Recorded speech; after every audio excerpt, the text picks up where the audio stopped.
छत्तीसगढ़ विधानसभा का शीतकालीन सत्र आगामी 13 दिसंबर से शुरू होकर 17 दिसंबर तक चलेगा। अधिसूचना जारी।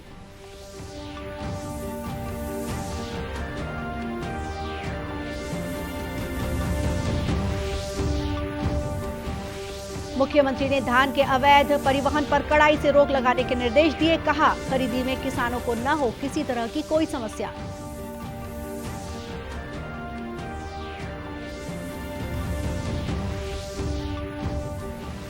राज्य निर्वाचन आयुक्त ने आगामी नगरीय निकाय चुनाव और उपचुनाव की सभी तैयारियां 17 नवंबर तक पूरा करने के निर्देश दिए।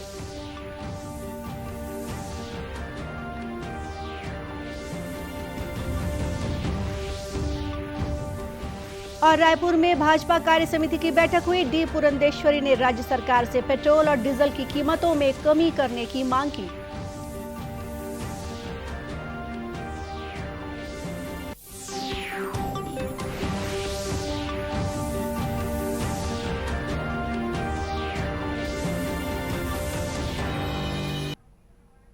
नमस्कार, आप देख रहे हैं दूरदर्शन समाचार। मैं हूं गोपा सान्याल। अब समाचार विस्तार से। छत्तीसगढ़ विधानसभा का शीतकालीन सत्र आगामी 13 दिसंबर से शुरू होगा। यह सत्र आगामी 17 दिसंबर तक चलेगा। 5वीं विधानसभा का यह 12वां सत्र होगा। इस सत्र में कुल 5 बैठकें होंगी। इस दौरान वित्तीय कार्य के साथ ही अन्य शासकीय कार्य भी संपादित किए जाएंगे। इस संबंध में राज्य विधानसभा के प्रमुख सचिव चंद्रशेखर गंगराड़े ने अधिसूचना जारी कर दी है। मुख्यमंत्री भूपेश बघेल ने प्रदेश के सीमावर्ती राज्यों से धान के अवैध परिवहन पर कड़ाई से रोक लगाने के निर्देश दिए हैं। इसके लिए मुख्यमंत्री ने पड़ोसी राज्यों से लगने वाली राज्य की सीमाओं को सील करने और कड़ी निगरानी सुनिश्चित करने को कहा है। मुख्यमंत्री ने अधिकारियों को धान का अवैध परिवहन करने वालों पर कठोरता से कार्रवाई करने के निर्देश दिए। मुख्यमंत्री ने अधिकारियों को यह भी सुनिश्चित करने को कहा कि प्रदेश के किसी भी किसान को धान के परिवहन के दौरान किसी भी तरह की परेशानियों का सामना न करना पड़े। मुख्यमंत्री ने कहा है कि राज्य में किसानों से समर्थन मूल्य पर धान की खरीदी आगामी 1 दिसंबर से शुरू हो रही है। उन्होंने बताया कि छत्तीसगढ़ में किसानों को धान का समर्थन मूल्य मिलने के साथ साथ राज्य सरकार द्वारा राजीव गांधी किसान न्याय योजना के तहत इनपुट सब्सिडी भी दी जा रही है। इस वजह से धान खरीदी के सीजन में हर वर्ष सीमावर्ती राज्यों से धान के अवैध परिवहन की शिकायतें मिलती है, जिस पर कड़ाई से अंकुश लगाने की जरूरत है, जिससे छत्तीसगढ़ के किसानों को इस योजना का अधिक से अधिक लाभ मिल सकेगा। गौरतलब है कि इस वर्ष राज्य में किसानों से समर्थन मूल्य पर लगभग 105 लाख मीट्रिक टन धान की खरीदी करने का अनुमान है। 2311 से अधिक सहकारी समिति केंद्रों के माध्यम से यह खरीदी की जाएगी। इस वर्ष 1,13,000 नए किसानों ने पंजीयन कराया है। अभी तक धान विक्रय के लिए पंजीकृत किसानों की संख्या 22,66,000 से अधिक हो गई है। इस बीच मुख्य सचिव अमिताभ जैन ने आज रायपुर में वरिष्ठ अधिकारियों की बैठक लेकर राज्य में समर्थन मूल्य पर धान खरीदी की तैयारियों की समीक्षा की। मुख्य सचिव ने अधिकारियों को हर हाल में 28 नवंबर तक राज्य के सभी उपार्जन केंद्रों में धान खरीदी की पुख्ता व्यवस्था सुनिश्चित करने के निर्देश दिए। उन्होंने कहा कि 1 दिसंबर से धान खरीदी को ध्यान में रखते हुए सभी समितियों में बारदाने की पर्याप्त व्यवस्था की जानी चाहिए। उन्होंने बारदाने की आपूर्ति करते समय इस बात का विशेष रूप से ध्यान देने को कहा कि जिन समितियों में धान की आवक ज्यादा होती है वहां बारदाना आपूर्ति अधिक संख्या में की जाए। साथ ही उन्होंने किसानों से खरीदे जाने वाले धान के बदले में 1 दिसंबर से ही राशि का भुगतान किसानों के खाते में किए जाने के भी निर्देश अधिकारियों को दिए हैं। श्री जैन ने राज्य में समर्थन मूल्य पर धान विक्रय के लिए पंजीयन कराने वाले कृषकों की संख्या और पंजीकृत रकबे के बारे में भी जानकारी ली। मुख्य सचिव ने कृषि और राजस्व विभाग के अधिकारियों को 2 दिन के भीतर सोसाइटीवार पंजीयन, रकबे की मिलान और त्रुटि सुधार करने के भी निर्देश दिए। बैठक में किसानों से धान उपार्जन के लिए टोकन व्यवस्था को लेकर भी चर्चा की गई। दूसरी ओर भारतीय जनता पार्टी ने राज्य सरकार द्वारा समर्थन मूल्य पर की जाने वाली धान खरीदी की तैयारियों और इसकी व्यवस्था को लेकर सवाल खड़े किए हैं। भाजपा के राष्ट्रीय उपाध्यक्ष और पूर्व मुख्यमंत्री डॉक्टर रमन सिंह ने धान खरीदी व्यवस्था को पूरी तरह लचर बताया है। कल रायपुर में मीडिया से चर्चा करते हुए डॉक्टर सिंह ने कहा कि सहकारी समितियों के कर्मचारियों को बीते करीब 3 वर्षों से वेतन नहीं मिला है। वहीं सरकार की गलत नीतियों के कारण सूखत के मामले बढ़े हैं, जिनकी राशि भी सहकारी समितियों के कर्मचारियों के वेतन से काटने की बात की जा रही है, जो कि गलत है। उन्होंने कहा कि राज्य में किसान भी विभिन्न समस्याओं से जूझ रहे हैं।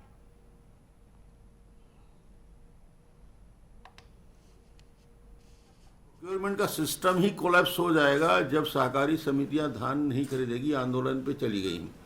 उनके लिए पहला मुद्दा यह है कि उनको 2.5 साल का 3 साल का पेमेंट रुका है वो दिया जाए। उनकी स्थिति यह है कि सूखत का पूरा जो नुकसान होता है उसकी भरपाई उन्हीं के कमीशन से हो रहा है, जबकि सूखत सरकार के गलत नीतियों से हुआ है। ट्रांसपोर्ट परिवहन नहीं कर पाए। 31 मार्च तक 100% परिवहन करने की जवाबदारी सरकार की होती है, परिवहन नहीं किया, सूखत आ गया, अभी तक धान पड़ा है। अब उसका जो सूखत का आ रहा है उसको कहते हैं कि इनसे वसूली जाए गरीबों से। अब तो ये आंदोलन कर रहे हैं और किसान तो आज निश्चित रूप से बारदाना की कमी, रकबा कमी की वजह से पीड़ित है, दुखी है। साल भर तक पेमेंट देते हो घुमा घुमा के, और 2 साल का बोनस किसान आज भी पूछ रहा है कहाँ गया भाई। डॉक्टर सिंह ने राज्य सरकार पर यह आरोप लगाया कि कई मामलों को लेकर बदले की कार्रवाई की जा रही है। छत्तीसगढ़ राज्य निर्वाचन आयुक्त ठाकुर राम सिंह ने कहा है कि आगामी नगरीय निकाय चुनाव और उपचुनाव की सभी तैयारियां 17 नवंबर तक पूरा करने के निर्देश दिए गए हैं। वहीं इन चुनावों में उम्मीदवारों को इस बार भी ऑनलाइन नामांकन की सुविधा मिलेगी। श्री सिंह ने नगरीय निकाय चुनाव की तैयारियों को लेकर आज रायपुर में आयोजित सभी जिलों के उप जिला निर्वाचन अधिकारियों की बैठक ली। उन्होंने कहा कि कोविड-19 प्रोटोकॉल का पालन सुनिश्चित करते हुए चुनाव कराना हमारे आयोग की पहली प्राथमिकता है। यह बात उन्होंने अधिकारियों से कहा कि मतदान केंद्र चिन्हांकित करने से पहले इस बात का विशेष ध्यान रखें कि वहां मतदान के दौरान कोविड से बचाव संबंधी दिशा निर्देशों का पालन कराया जा सके। निर्वाचन आयुक्त ने कहा कि चुनाव कार्य प्रशिक्षण, नाम निर्देशन के दौरान, मतदान सामग्री वितरण, मतदान के दौरान और मतदान दलों की वापसी के साथ मतगणना के समय कोविड के प्रोटोकॉल का पालन सुनिश्चित कराया जाए। उन्होंने कहा कि मतदान कर्मी का टीकाकरण हो चुका हो, ड्यूटी लगाते समय इस बात का ध्यान रखा जाए। आयुक्त ने अधिकारियों को 55 साल से अधिक आयु के शासकीय कर्मचारियों को निर्वाचन ड्यूटी से राहत देने को कहा है। भारतीय जनता पार्टी की कार्यसमिति की बैठक आज राजधानी रायपुर में हुई। बैठक की शुरुआत में आज पार्टी के दिवंगत नेताओं और कार्यकर्ताओं के प्रति शोक प्रस्ताव रखा गया और उन्हें श्रद्धांजलि दी गई। इस बैठक में पेट्रोल डीजल पर वैट कम करने, धान खरीदी और कानून व्यवस्था के साथ ही झीरम आयोग के मामले को लेकर राजनीतिक प्रस्ताव रखा गया। बैठक में प्रदेश प्रभारी डी पुरंदेश्वरी, सह प्रभारी नितिन नवीन, पार्टी के राष्ट्रीय उपाध्यक्ष डॉक्टर रमन सिंह और प्रदेश अध्यक्ष विष्णुदेव साय के साथ ही पार्टी के कई अन्य वरिष्ठ नेता भाग ले रहे हैं। बैठक के बाद सुश्री पुरंदेश्वरी ने पत्रकारों से बात करते हुए कहा कि डीजल और पेट्रोल की कीमत पर केंद्र सरकार ने राहत दे दी है। अब छत्तीसगढ़ सरकार अपनी जिम्मेदारी निभाए और इसकी कीमत कम करे। और डीजल की भी उस पर नजर डालेंगे तो केंद्र सरकार ने 5 रुपये पेट्रोल पर और 10 रुपये डीजल पर कम किए हैं। आज हम डिमांड करते हैं छत्तीसगढ़ के प्रशासन से कि आप भी कम करो। जब भी प्राइसेस बढ़े थे, आपने भी अपना एक्साइज और वैट में तो आपने भी बढ़ाए थे और आपका जिम्मेदारी बनता है उसको कम करने की, और आप नहीं कम करते हो और कहते हो कि there is a inflation, there is an increase in prices। केंद्र सरकार ने अपनी काम करी और भाजपा जिन प्रदेशों में प्रशासन में है, शासन में है, उन सभी प्रदेशों में उन्होंने तो कम किया है। यूपी में तो 11 रुपये उन्होंने कम किया, तो आपका भी जिम्मेदारी बनती है कम करने की। तो इसलिए हम डिमांड करते हैं कि यहाँ भी आप कम करें। सुश्री पुरंदेश्वरी ने यह भी कहा कि भाजपा सेवा में विश्वास करती है और बाकी राजनीतिक दल चुनाव लड़ना चाहते हैं। उन्होंने कहा कि भाजपा को छोड़कर कोई भी राजनीतिक दल देश के मुद्दों और देश के विकास पर बात नहीं करता। केंद्र सरकार ने राज्यों और केंद्र शासित प्रदेशों को अब तक 123 करोड़ से अधिक कोविड रोधी टीके उपलब्ध कराए हैं। स्वास्थ्य मंत्रालय ने कहा है कि राज्यों और केंद्र शासित प्रदेशों के पास अब भी 18 करोड़ 53 लाख से अधिक टीके बचे हैं। मंत्रालय ने कहा कि सरकार देश भर में कोविड टीकाकरण की गति तेज करने और इसके दायरे का विस्तार करने के लिए प्रतिबद्ध है। राष्ट्रीय कोविड टीकाकरण अभियान के तहत देश में अब तक 111 करोड़ 40 लाख से अधिक कोविड रोधी टीके लगाए जा चुके हैं। पिछले 24 घंटों में 58,42,000 से अधिक लोगों का टीकाकरण किया गया। इस बीच कल कोविड के 11,000 से अधिक नए रोगियों की पुष्टि हुई है, जबकि 12,000 से अधिक रोगी स्वस्थ हुए हैं। स्वास्थ्य मंत्रालय के अनुसार देश में स्वस्थ होने की दर 98.26% है। इस समय देश में 1,36,000 से अधिक मरीजों का इलाज चल रहा है। वहीं पिछले 24 घंटों में 555 कोविड मरीजों की मौत हुई है। इधर छत्तीसगढ़ के 20 जिलों में कल कोरोना का एक भी नया मामला सामने नहीं आया। राज्य के अन्य जिलों में कल कोविड के 19 नए प्रकरण मिले। इस समय प्रदेश के विभिन्न अस्पतालों और होम आइसोलेशन में 215 मरीजों का इलाज चल रहा है। कल कोविड संक्रमण से एक मरीज की मृत्यु हुई। इस समय राज्य में औसत पॉजिटिविटी दर 0.08% रह गई है। राज्य में कोविड टीकाकरण अभियान जोर शोर से जारी है। 100% टीकाकरण पर जोर देते हुए कोरबा जिला प्रशासन ने घर घर दस्तक अभियान की शुरुआत की है। इस अभियान के तहत स्वास्थ्य विभाग की टीम दूरस्थ वनांचल क्षेत्रों और नगर निगम की बस्तियों में घर घर पहुंचकर लोगों को टीका लगा रही है। कोरबा जिला कलेक्टर रानू साहू ने बताया कि अभियान के तहत ऐसे लोगों का टीकाकरण किया जा रहा है जो कि किन्हीं कारणों से अब तक टीका नहीं लगवा सके थे। 28% लोगों का वैक्सीनेशन किया जा चुका है और 28% लोग वैक्सीनेशन के लिए शेष हैं। जो छूटे हुए लोग हैं इनको वैक्सीनेशन की मुहिम से जोड़ने के लिए घर घर दस्तक अभियान जो है वो चलाया जा रहा है और इस अभियान के तहत हर आंगनबाड़ी कार्यकर्ता और मितानिनों को यह निर्देशित किया गया है कि वो हर घर में संपर्क करें और जो लोग छूटे हुए हैं वैक्सीनेशन से उनकी सूची बना के ग्राम सचिवों को दें और सचिवों के माध्यम से ये जो सूची है जिला पंचायत सीओ, जनपद सीओ और बीएमओ सीएमएचओ को दी जाएगी और वहां जो है मोबाइल टीम के माध्यम से वैक्सीनेशन किया जाएगा।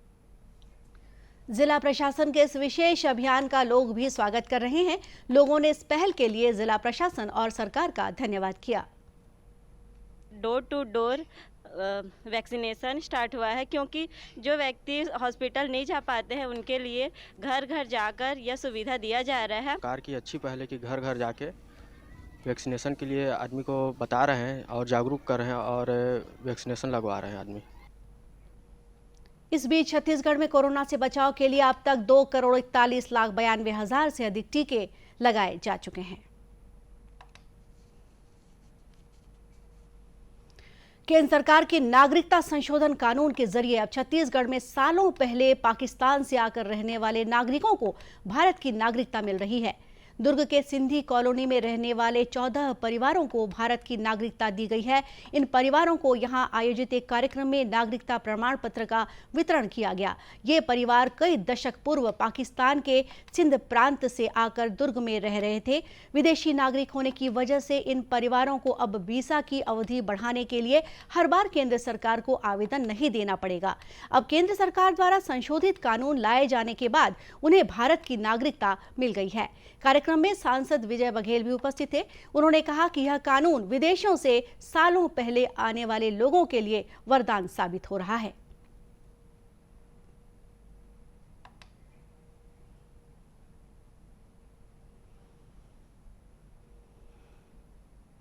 खेल रहे थे वो सबका अभिशाप का पटाक्षेप हुआ है। ऐसे बहुत से और लोग हैं। आज हमारे 14 भाई बहनों को हिंदुस्तान की नागरिकता मिली, उसके लिए मैं उनको बहुत बधाई देता हूँ, बहुत शुभकामनाएं देता हूँ। और माननीय प्रधानमंत्री जी हमारे मोदी जी और माननीय गृह मंत्री जी अमित शाह जी को बहुत बहुत धन्यवाद देता हूँ कि बहुत सारे जटिल नियम थे उसको सरल करते हुए जो अधिकार कलेक्टरों को दिए, कानून में कानून को चेंज करके, वो सफलता का राज है। और आज जिला कलेक्टर में इनको नागरिकता मिली। भारत की नागरिकता मिलने पर दुर्ग में रह रहे सिंधी परिवार काफी खुश हैं। बहुत खुशी मिली है कि 30 साल से हम भारत में आए थे पर हमको नागरिकता नहीं मिल रही थी, पर बहुत प्रयासों के बाद आज नागरिकता हमें मिली है। बहुत बहुत अच्छा, बहुत खुशी महसूस हो रही है। फ़ायदा ये है कि हम खुलकर अपने आप को हिंदुस्तानी बोल सकते हैं।